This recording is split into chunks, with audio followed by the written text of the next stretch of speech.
Hello everybody, Brian here from quantlabs.net. Just wanted to go through a project that I've seen, that I've come across on GitHub, CCXT, cryptocurrency exchange trading library. Supports quite a lot of different exchanges. We have here all the big ones: Bitfinex, Bithumb, Bitstamp, so on and so forth. Now, before I continue, I just wanted to put out there a blurb about how the CME will support cryptocurrency, but I just want to show you something that would be worthwhile for you to know. Now, if you're like me and questioning a lot of the exchanges out there, CME's already put out a list of the exchanges that they plan to use as of December 2017. These, of course, include GDAX, ITBit or ITBit, and Bitstamp. Now, if we go to the coin market cap and do a trade volume by exchange, these are not the biggest exchanges. So when you look at Bithumb, which had a 2-hour delay to fulfill orders for Bitcoin Cash last weekend, Bitfinex was going through a lot of problems of just bad news for about a couple of weeks. This one and the other ones I can't really comment on. But you can see here that GDAX, which is owned by Coinbase, which is the more reliable one, is funded out of New York. So there's some liabilities if things went wrong. The other one is Bitstamp as well. And this little tiny one called ITBit somewhere down here. So when you look at, this is who the CME believe are the exchanges to go with, I thought, why not follow suit? So when you look at a project like this, CCXT, it might be in your best interest to know that these exchanges are supported. GDAX is supported. Bitstamp here is supported, as well as the ITBit as well. So we've got them all covered here, and if this is who CME is going to go with, I thought, well, if the CME can trust them, why can't I? That's the logic I'm going with that. So let's go back over to our project here, Python. So we have different languages. We have a support for JavaScript, for Python and PHP. Obviously, we only care about Python. I don't want to learn any of these other languages, nor do I care about them. So in order to get them running, all you have to really do is just do pip, or if you're using Python 3, pip whatever, and then install CCXT. Works, no problem.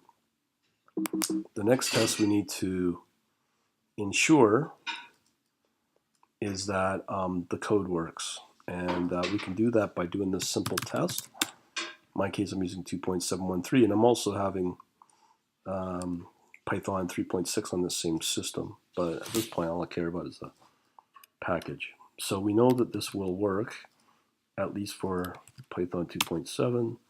That works. And then we have this. So we know that these work. Now remember, this is my first foray into cryptocurrencies.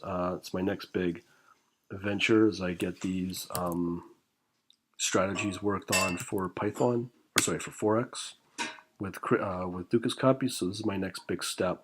Because everything's done in Java, it makes my life a lot easier instead of working with, let's say, Java or some other programming language. The next big test we want to go through is the Python examples. So if we go into Python and then look for examples, let's see if I can find it here, right here. So here's the examples that we have. Now we have a Python set of examples. So I'm going to run a few of them, and I don't have any API keys or anything like that.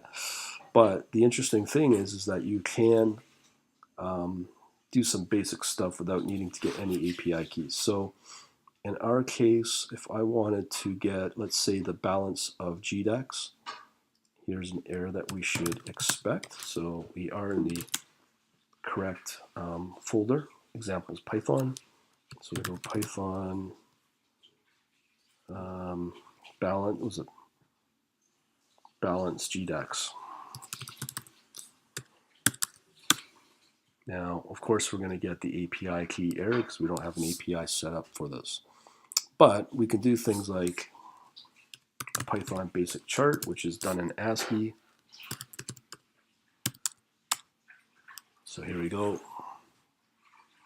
Now, one thing I want you to be aware of is that these packages have been updated fairly recently in the last 15 days, which is a very important part. So looks like we got some weird errors. So let's say if we want to do Python symbols.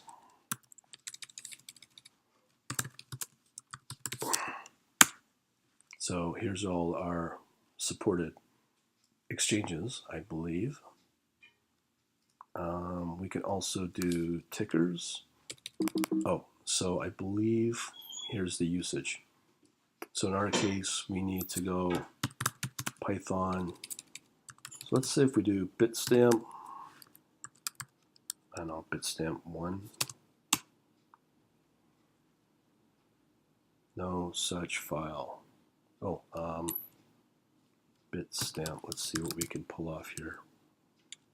Okay, so here's our current symbols that we could trade with, the base and then the quote.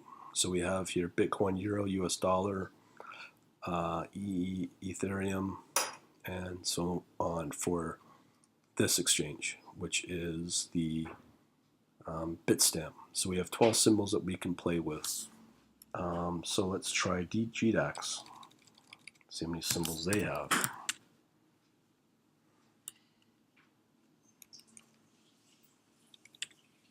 So here we have not as many, but we can trade those as well. And why don't we just for kicks try the IT bit, the it bit. So there it is. So we'll do it bit. So we have not as many. So depending if you trust the bigger exchanges like BitMEX, I'm not even sure if BitMEX is supported here. Bitfinex, BitMEX, so they're supported. So let's see what BitMEX has. Lots of people trust them.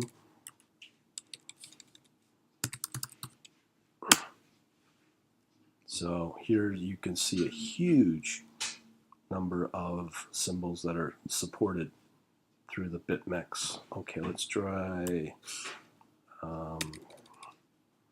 Bitfinex.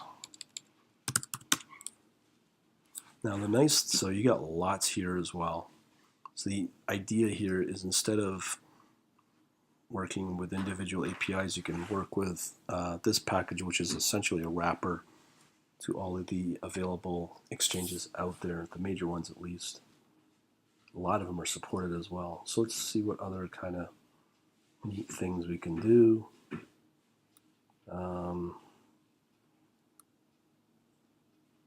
So we've done the symbols, we've done the tickers. Okay. I wouldn't know the difference between tickers and symbols. To me, they're the same, but what do I know?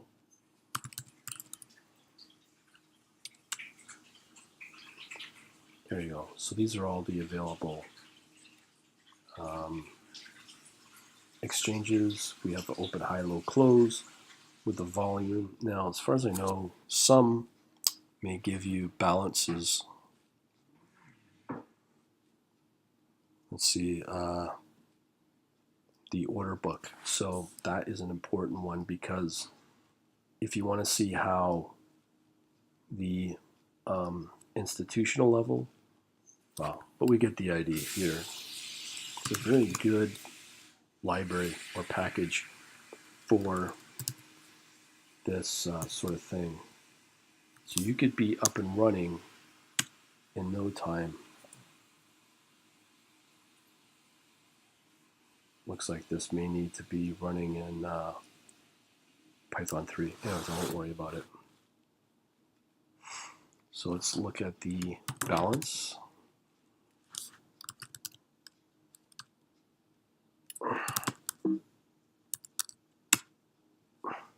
Again, I wouldn't be surprised we need to get that running. So why don't we do this? We'll do a pip 3 install of ccxt.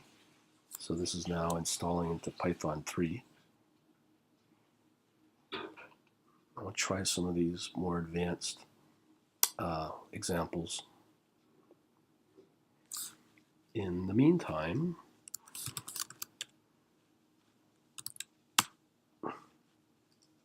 okay, let's see what we can do here. Pretty powerful package without a doubt. Oh, we're done. Okay, so let's try what we were trying to do. But here, get the order book with Python 3. There you go. See, this was only available for Python 3. So we're now getting the order book, which I believe is probably this is Bitcoin. Open and ask. So this is probably the bid and ask, and that's probably the volume. Very powerful. Okay. So that was the order book. Let's see if we can get anything else. Python.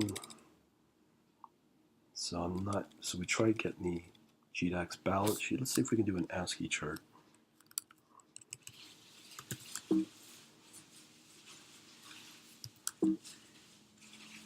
Yeah, so here's just a basic chart. I'm not sure which one this is, but it's an ASCII, obviously. Python arbitrage pairs. So, oh wow, so you could go,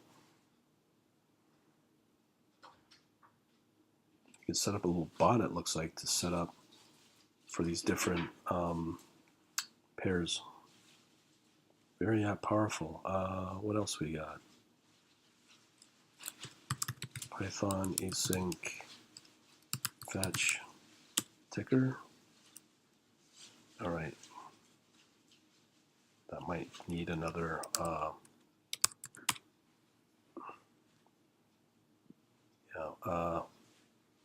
Ethernet unclosed client session. Generate ticker polar. Let's see what this does. Python instantiate all at once. Doesn't do anything. So we can get the balances. Oh, probably. All right, we need the API keys. Let's see if we can do the Python basic chart. And Python 3 basic chart. So here we go. So it looks like we got one hourly chart. So let that run on its own.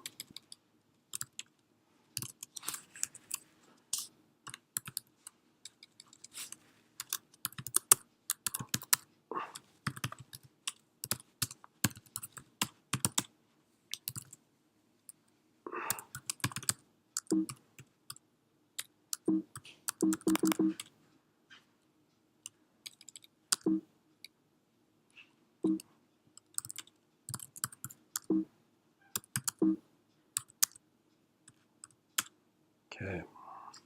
How's this looking? Lots of errors, exceptions, whatever. Okay. Don't worry about that. So we can do Python 3 fetch OHLC.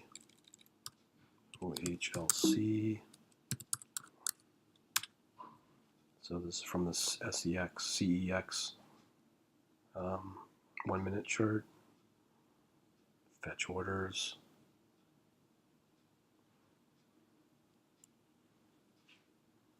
And then minimal 2 lines at the last test. So you can see a lot of this runs, which is pretty impressive. So it looks like we're ready to go whenever I wanted to start treating these things. Hopefully this will help you out later.